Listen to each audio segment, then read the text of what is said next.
Ma femme a demandé à dormir dans une chambre séparée. Le jour même où elle a mis notre enfant au monde, elle ne lui a même pas jeté un regard. Au début, je pensais qu'elle faisait une dépression post-partum. Alors, j'ai décidé de lui laisser du temps. Mais même quand l'enfant a eu 2 ans, elle refusait toujours qu'il l'appelle maman. Depuis sa naissance jusqu'à l'école, je me suis occupé de lui seul. Pendant 7 ans, nous étions mariés en apparence. Mais en réalité, nous vivions séparés. Je n'ai jamais compris pourquoi elle me détestait autant. Jusqu'au jour où son premier amour m'a soudainement ajouté sur une messagerie et m'a envoyé quelques messages. À ce moment-là, j'ai compris. Ce jour où elle était ivre, elle m'avait confondu avec son ex parti à l'étranger. Et quand elle est tombée enceinte, elle n'a eu d'autre choix que de m'épouser. Mon cœur s'est brisé. Ce soir-là, j'ai appelé mon fils. Je lui ai dit que l'homme que sa mère aimait était revenu et qu'il était temps pour nous de partir. Mais il a secoué la tête et a dit avec fermeté qu'il voulait lui donner 3 chances et que si elle ne l'aimait vraiment pas, il s'en irait pour toujours. Ces mots m'ont bouleversé. J'ai fini par accepter. Je pensais que notre quotidien allait pouvoir continuer ainsi. Mais le lendemain, ma femme a directement engagé son ex dans notre entreprise. Elle n'a jamais parlé de notre mariage. Au travail, pour tout le monde, c'était une femme patronne célibataire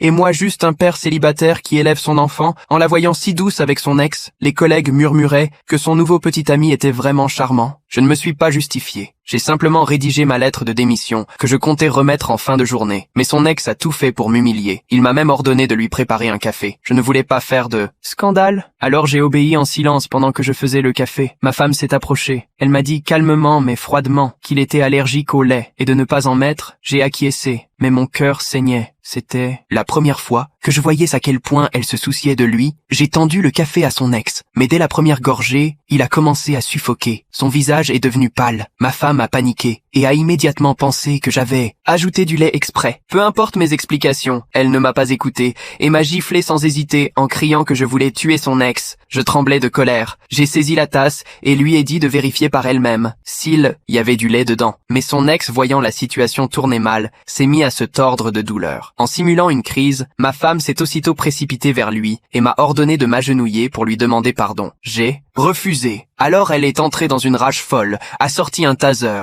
et m'a violemment électrocuté. Mon corps s'est mis à convulser. Je suis tombé au sol. Elle m'a regardé souffrir, sans aucune émotion, et a emmené son ex à l'hôpital. Je pensais qu'elle se retournerait au moins une fois. Mais à l'entrée de l'hôpital, nous avons croisé notre fils qui revenait de l'école. Il l'a appelé en pleurant, mais elle n'a fait qu'un bref arrêt, puis est repartie sans même le regarder. Ce jour-là, quelque chose en moi est mort. Le lendemain, je suis allé au service des ressources humaines et j'ai remis ma lettre de démission. Le responsable m'a demandé pourquoi je partais. J'ai souri et j'ai menti en disant que la mère de mon fils vivait à l'étranger et que je devais aller les rejoindre. Il m'a tapé sur l'épaule et m'a exprimé son respect. Une fois